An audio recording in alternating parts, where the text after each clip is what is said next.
그래 대구에서 활동하는 분들이 그만큼 이 젊은 사람들이 두각을 나타내느냐.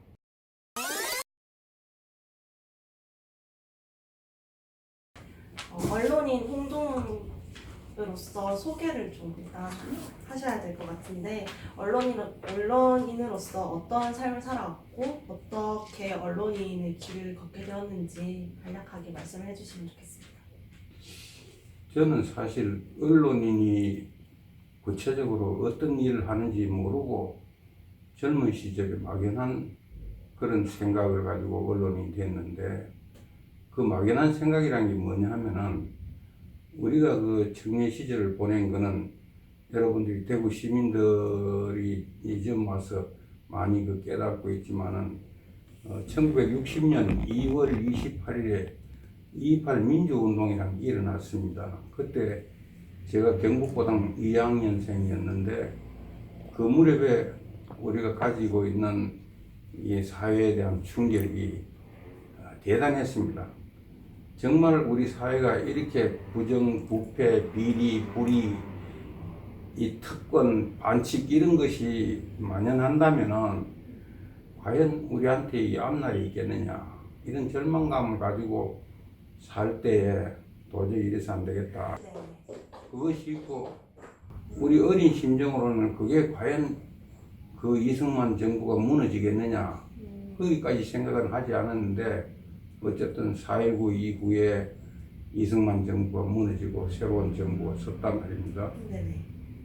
이런 모양을 보면서 아하, 이 나라는 이 양심 있는 사람들, 또 정의감이 있는 사람들, 이런 국민들이 이 정의감과 양심에 따라서 사는 그런 사회가 된다면 희망이 있는 나라가 되겠구나, 이런 생각을 가지면서 대학에 들어가가지고 이 사회과학적 공부를 하면서, 그 다음에 이제 대학을 이제 군에 갔다 오고 대학을 졸업하고 과연 앞날을 어떻게 우리가 살아야 되냐 생각할 때, 물론 여러 가지 직업을 생각해 봤지만은, 그래도 언론이 이 사회의 부패나 부정을 고발한다든지 또 섞지 않게 한다든지 하는 기능으로서는 그게 제일 적합하지 않겠느냐.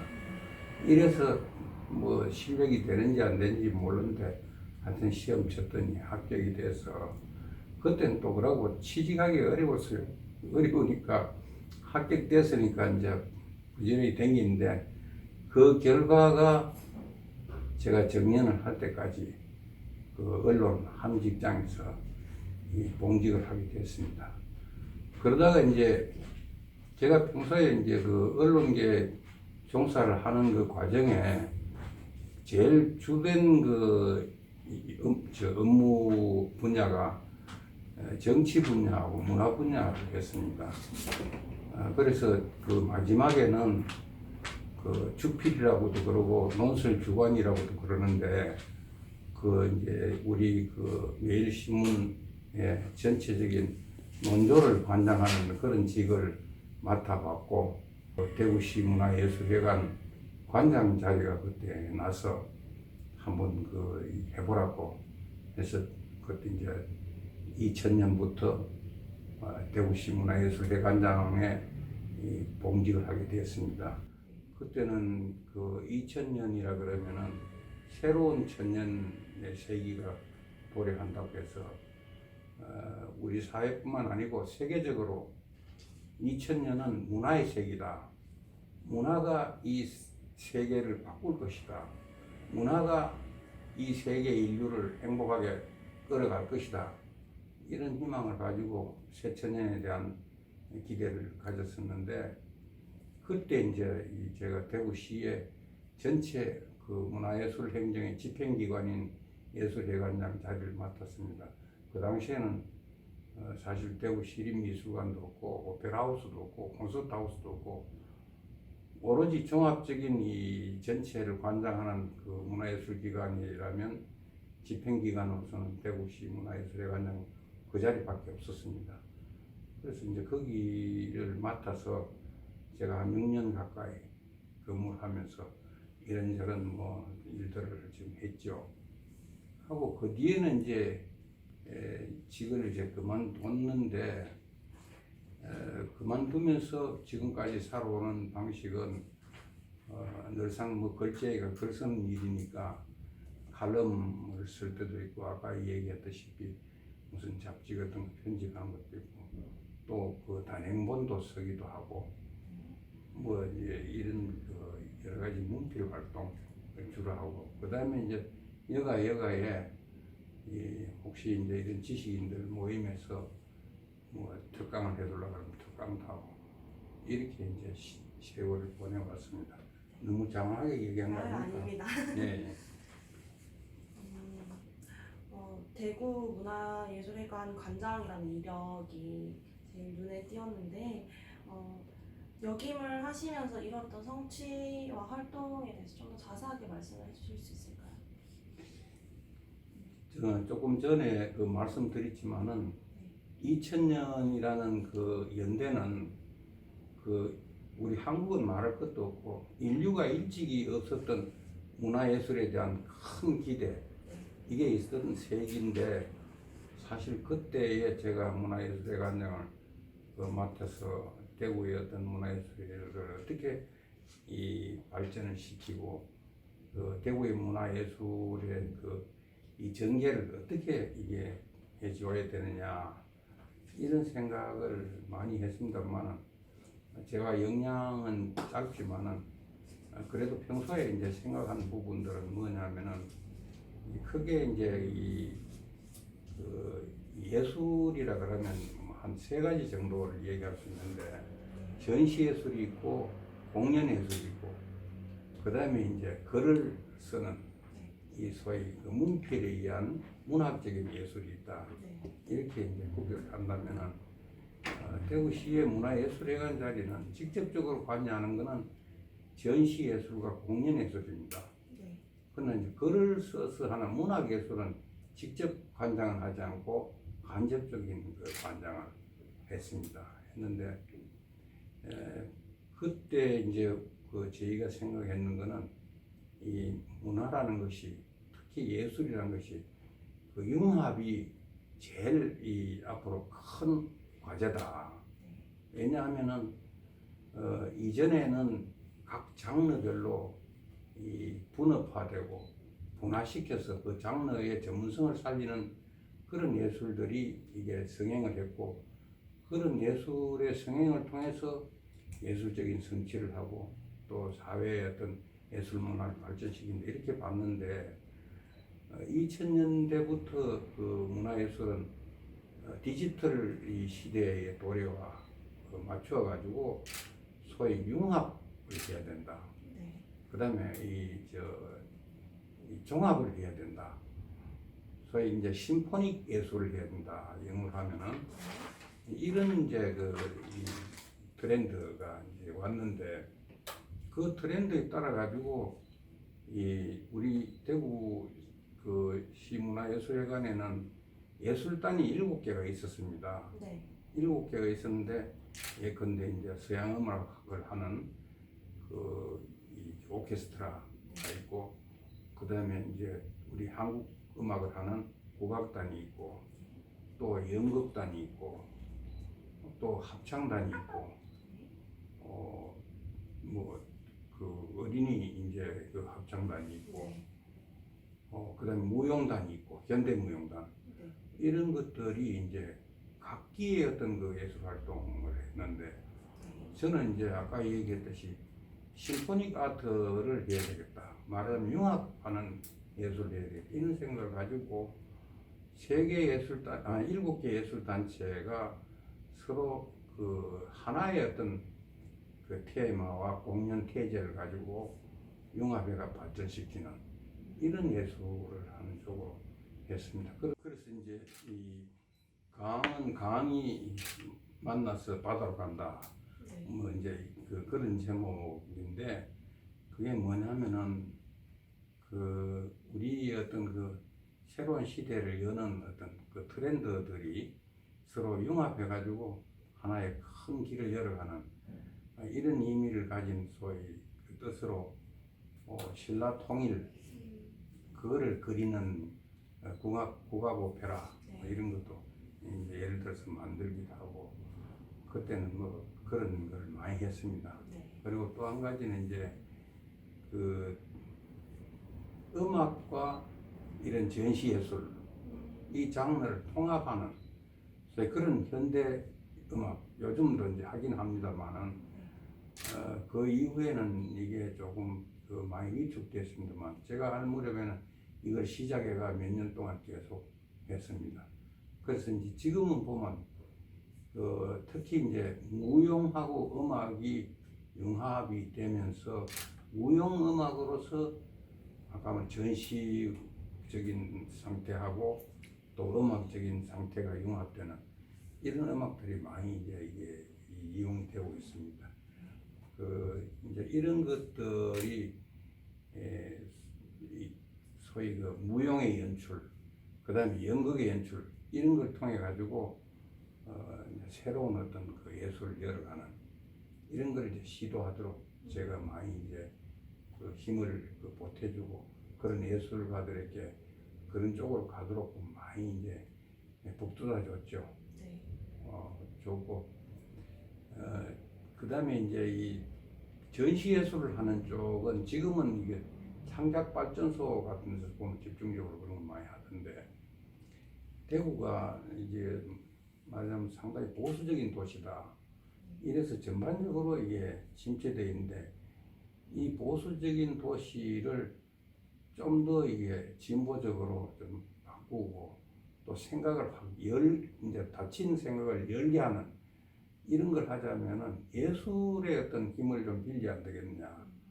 이래서 특히 이 미술 쪽에서 새로운 어떤 그 소재 또 새로운 어떤 기법 이런 걸 동원해서 여태까지 표현하지 않았던 그런 어떤 방법으로 표현하는 예술들 이런 것들 많이 이제 우리가 조장을 하고 또 힘을 실어줬습니다.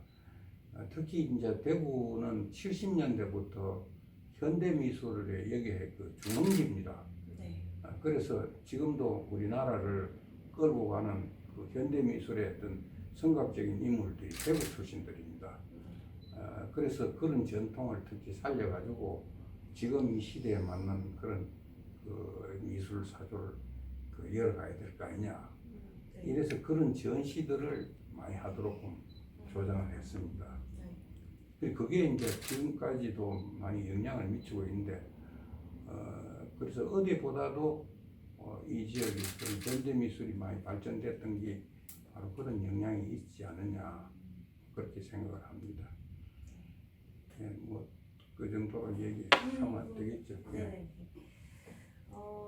그러면 관장직을 이제 퇴직을 하시고 현재는 아까 말씀을 하시기를 문필 활동을 중심으로 하고 계신다고 하셨는데 지금도 문화예술과 어떤 연관성을 가지고 활동을 하고 계시는지. 예를 들면 연극을 한다, 오페라를 한다, 뮤지컬을 한다. 네. 이런 걸 하게 되면은 가장 중요한 게 시나리오를 써야 되지 않습니까? 네, 맞습니다. 기곡을 써야 되니까 그거는 문학적인 성과를 기반으로 하지 않으면 이뤄낼 수 없는 거거든요. 네.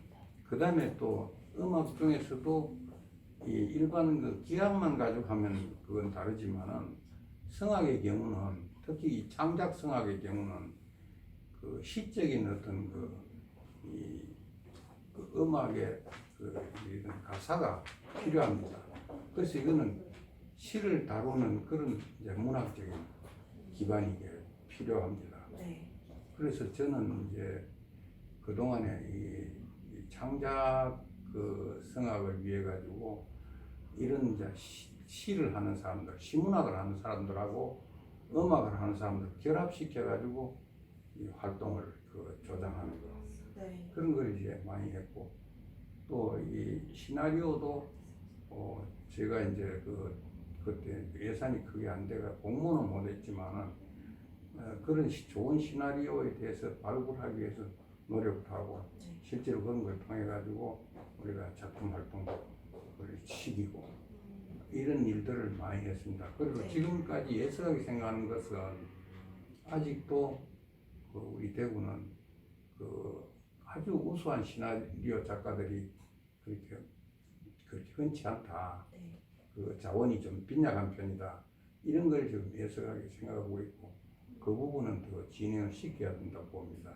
네. 그러나 이제 제가 주로 쓰고 있는 문필 활동은 일반 사회의 어떤 사회적인 어떤 여러 가지 일들이나 또 정치적인 일들 뭐 이런 걸 가지고 문필 활동을 하고 또 한 부분은 뭐냐면 특별히 어떤 전문성이 있는 분야에 단행본을 쓴다든지 이런 걸 써서 문필 활동을 하는데 이거하고 관련시켜서 제가 이제 또 그러고 잡지 같은 걸 만드는 경우도 있었는데 네. 이거하고 관련해서 제가 말씀드리고 싶은 거는 특히 이게 출판 문화라는 것이 어떤 면에서는 우리 지역 사회 전체 문화의 어떤 단면의 성과를 보여주는 네. 그런 어떤 부분이 있는데 우리 대구가 출판 단지도 있고 인쇄 단지도 있고 대단히 이 인프라를 많이 갖추고 있지만은 실질적으로 이런 출판에서 성과를 나타내는 것은 문학적인 특히 성과나 이게 잡지 출판이나 이런 거는 매우 성과가 낮은 편입니다. 네. 그 사례가 뭐냐면 대구에는 시사 잡지가 하나도 없다는 거. 그건 다른 도시 예를 들면 부산이나 대전이나 뭐 이런 지방 도시들은 이미 다 그런 것들이 거의 성공적인 궤도에 진입되어 있는데 우리는 시도 자체가 좌절되고 있는 이런 안타까운 실정인데 이런 거는 우리가 대구가 문화도시라고 하기는 좀 부끄러운 그런 측면이라고 봅니다. 네. 그래서 이런 글을 쓰는 사람들이 활동할 수 있는 공간 이런 걸 만들고 특히 지금 오늘 사각이라는 이런 문화예술 잡지 네. 이런 잡지들이 많은 이 돈을 내고 이 잡지를 사보는 독자들이 확보됨으로 해서 이 잡지를 통해서 문화예술에 대한 정보를 얻고 또 이 잡지를 통해서 문화예술 활동하는 사람들의 생각의 방향을 네. 보여주는 그래서 이 수요자와 공급자가 여기서 만나는 장으로서 이 자리가 마련될 때에 대구의 문화예술이 발전하지 않겠느냐 이렇게 보고 여기에 대한 우리 일반 시민들의 어떤 수준도 맞도록 우리가 이게 높아져야 되겠지만 네. 행정기관들도 여기에 대한 적극적인 지원이 필요하다.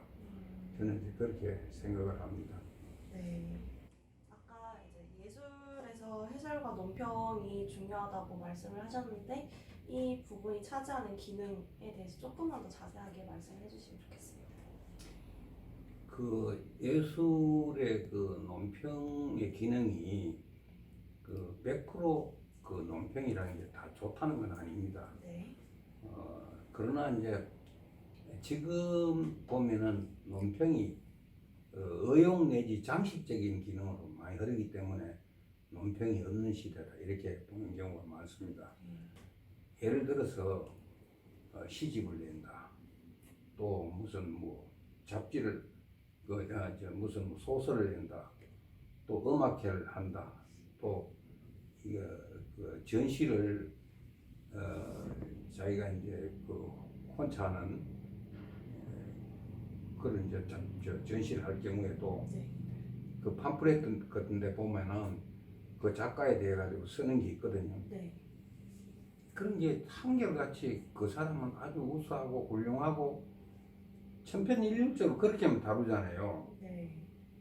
근데 그 사람의 어떤 개성적인 특성이라든지 또 그 사람의 어떤 어떤 위험한 방향이 있다면 그런 부분이라든지 이런 것들을 전혀 얘기를 안 하니까 우리 사회는 말하자면 평이라는 게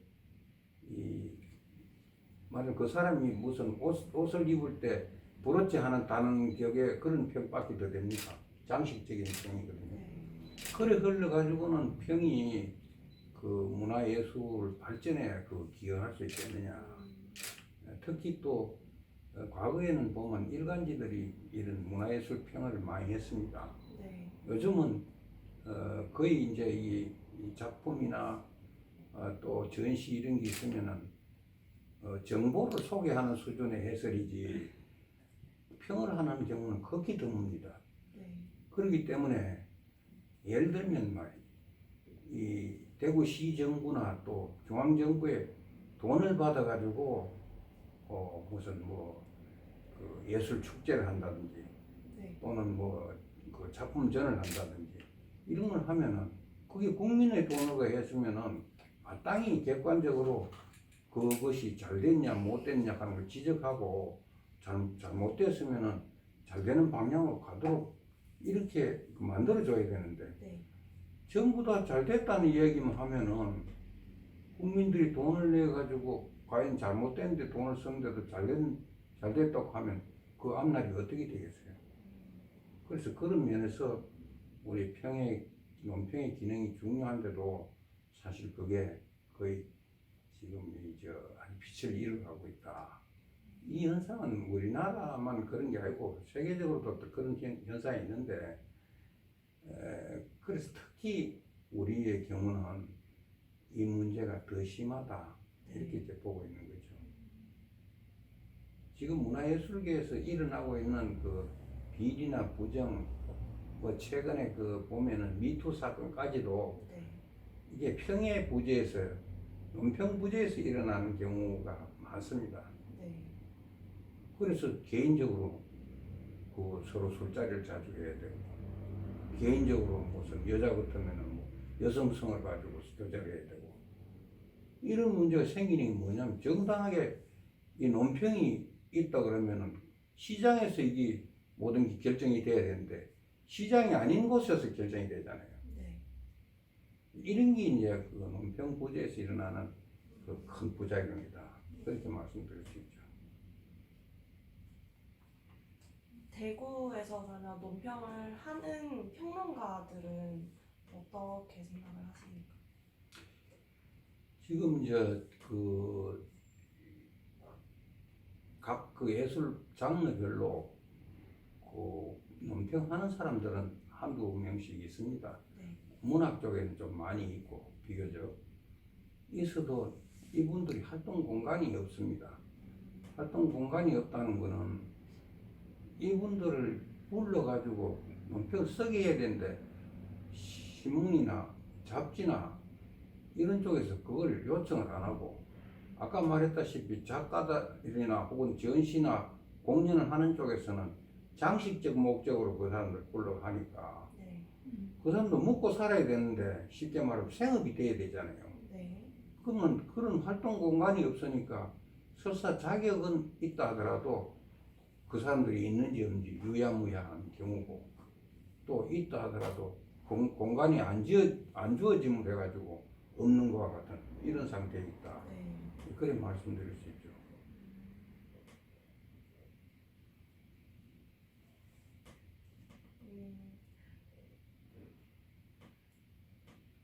이제 그러면 정리를 좀 하도록 할게요. 지금 우리 그 시대에 어떤 경제적인 활동이나 또 경제적인 그 지원이나 이런 게 과거 한 10년, 20년 전에 비해 가지고 많이 이게 지원이 약해지고 있는 시대에 삽니다. 그래서 이 젊은 문화예술인들한테 기회를 주고 또 지원을 하고 이래야 해야 되는데 이게 약하게 된 거에 대해서 우리 기성인의 한 사람으로서는 굉장히 미안하고 마음 아픈 그런 점이 많이 있습니다. 그러나 어느 시대인지 간에 그 시대의 조건이 좋다고 그 예술이나 문화인이 그 보람 있는 일을 하는 것은 아닙니다. 그거는 그런 어떤 그 시대의 여건보다는 본인이 가지고 한 위대한 정신, 투철한 정신, 이것이 훌륭한 문화예술을 만들어낸다. 저는 이제 그렇게 생각을 합니다. 그러면서 보면은 근래에 대구에 활동하는 그 젊은 분들이 많이 있지만은 우리나라가 그래도 세계 10위권의 경제 대국이 된 만큼 그래 대구에서 활동하는 분들이 그만큼 그 이 젊은 사람들이 두각을 나타내느냐 이런 면에서 볼 때는 그런 그 과감성이나 용기나 또 어떤 그 생각의 어떤 이 담대성이나 이런 면에서 보면은 더 노력을 해야 될 거 아니냐 이런 생각을 많이 합니다.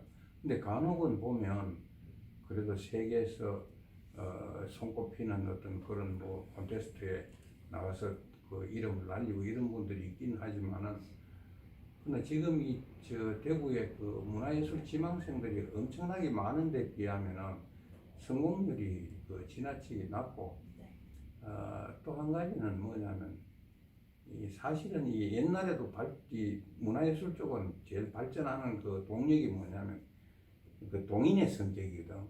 네. 정치로 말하자면 이게 동지적인 관계가 형성이 돼야 됩니다. 네.